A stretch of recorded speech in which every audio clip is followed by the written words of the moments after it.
Hello les amis, bienvenue sur ma chaîne Maki Intuition. Je vais vous faire votre carte de vos vérités cachées. Donc, il va vous parler de vos motivations réelles, des craintes enfuies, besoins ignorés, désirs refoulés, d'accord? Êtes-vous prête à y faire face, à accepter que vos vérités cachées soient mises à jour et à cesser de laisser vos peurs vous contrôler? Et cette carte va vous accompagner dans la prise de bonnes décisions et dans la connaissance de vous-même. Allez, c'est parti.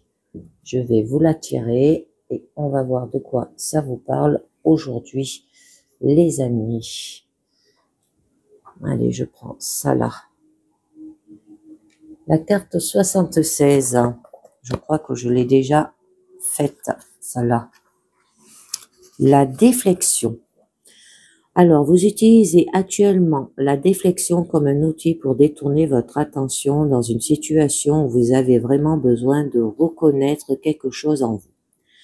Défléchir quelque chose, c'est faire en sorte qu'il change de direction en interposant un obstacle sur sa route, qui le fera dévier de sa trajectoire rectiligne en le renvoyant peut-être même dans la direction d'où il vient. On parle de déflexion lorsque ce que quelqu'un communique à un autre provoque un déclic. En conséquence, au lieu de tenir compte de la critique perçue, elle l'ignore, la nie ou s'en détourne. Ou pire, elle la retourne vers la personne qui l'a communiqué en premier lieu. Ce réflexe survient pour éviter les pensées, les émotions et les souvenirs douloureux, mais il empêche également les personnes qui réfléchissent le commentaire de prendre conscience d'elles-mêmes. La déflexion est différente de la projection. On parle de projection lorsqu'une personne ne peut pas accepter une qualité ou un aspect de sa propre personnalité parce qu'elle est incapable avec son image de soi. Elle le projette donc hors de sa conscience et sur une autre personne.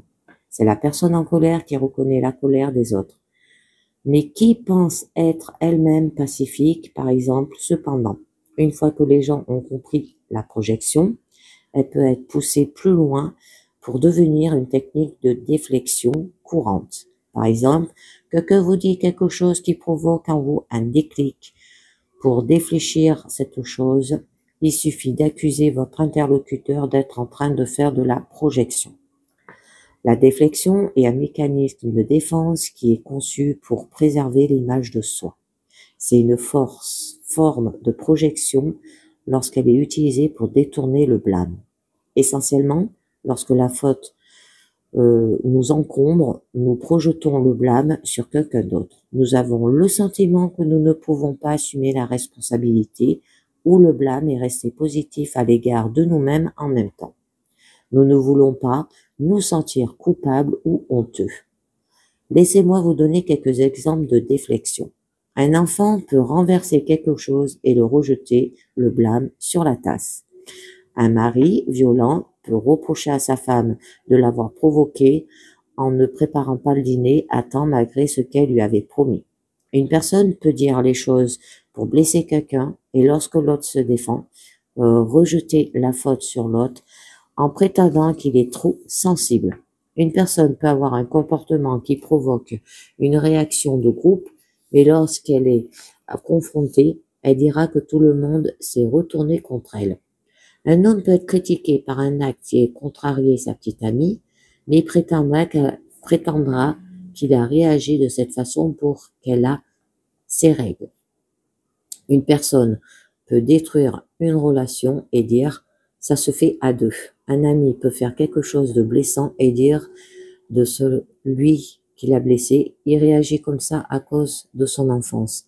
Un conjoint peut se montrer agressif et lorsque son ou sa partenaire se met en colère, dire que lui-même est dans une relation toxique à cause de la colère de l'autre ou parce qu'on lui renvoie ce qu'il a dû faire de mal. Un parent peut causer une détresse émotionnelle à son enfant et le conduire ensuite chez un psychologue pour déterminer ce qui ne va pas chez lui et la liste s'allonge. Alors, si vous avez tiré cette carte, vous êtes actuellement en train de défléchir. Vous connaissez la honte et la culpabilité que vous ressentez. Vous défléchissez pour sauver l'image que nous avons de nous-mêmes, Pour nous éveiller, nous devons être capables de voir les deux côtés de nous-mêmes, à la fois notre obscurité et notre lumière. Cela signifie que pour arrêter de défléchir, nous devons être prêts à nous considérer et à nous voir comme une mauvaise personne dans la situation où nous nous retrouvons. Si nous ne sommes pas disposés à nous voir sous cet angle, nous continuons à éviter la vérité à notre sujet en ne voyant que ce que nous voulons avoir en nous-mêmes. Nous ne serons donc pas dans la réalité, ni ne pourrons apporter de changement positif au scénario dans lequel nous nous trouvons. Il sera bénéfique que vous passiez du temps à accepter l'énergie du saut 33, ainsi qu'en comprendre ce message. Alors, je finis et je vous lirai un petit peu. Alors là, laissez-le vous aider à réfléchir, le contraire de la déflexion et la réflexion.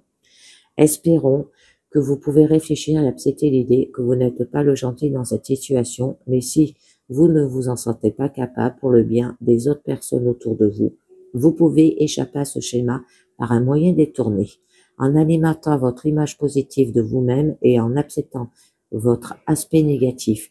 Il suffit de décider que la personne qui est la meilleure est celle qui reconnaît vraiment son imperfection. Alors, lorsque vous vous trouvez sur la défensive dans une telle situation, utilisez le désir de votre propre ego et de vous voir comme une bonne personne, d'accord? Et une bonne personne reconnaît ses défauts pour chercher ce que vous avez fait de mal ou ce que vous avez fait pour blesser l'autre. Alors, la carte 33 nous parle de, je vous en lis juste un petit peu, la honte. Alors, vous ne voyez pas ou n'admettez pas votre honte, vous devez vous occuper de votre honte. La honte est l'un des aspects les plus incompris du comportement social. La raison en est que la plupart des gens pensent que la honte n'est qu'une réponse mentale et émotionnelle à des expériences de croyances et des pensées autodénigrantes. La vérité est que la honte est beaucoup plus primitive que ça et qu'elle est bien plus débilitante. Ouais.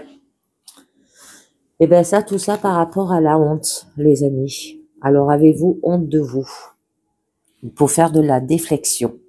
Et voilà, c'est terminé pour votre carte de vos vérités cachées. J'espère que ça vous a plu, j'espère que ça vous a parlé. Je vous dis merci de m'avoir écouté et à très bientôt. Ciao.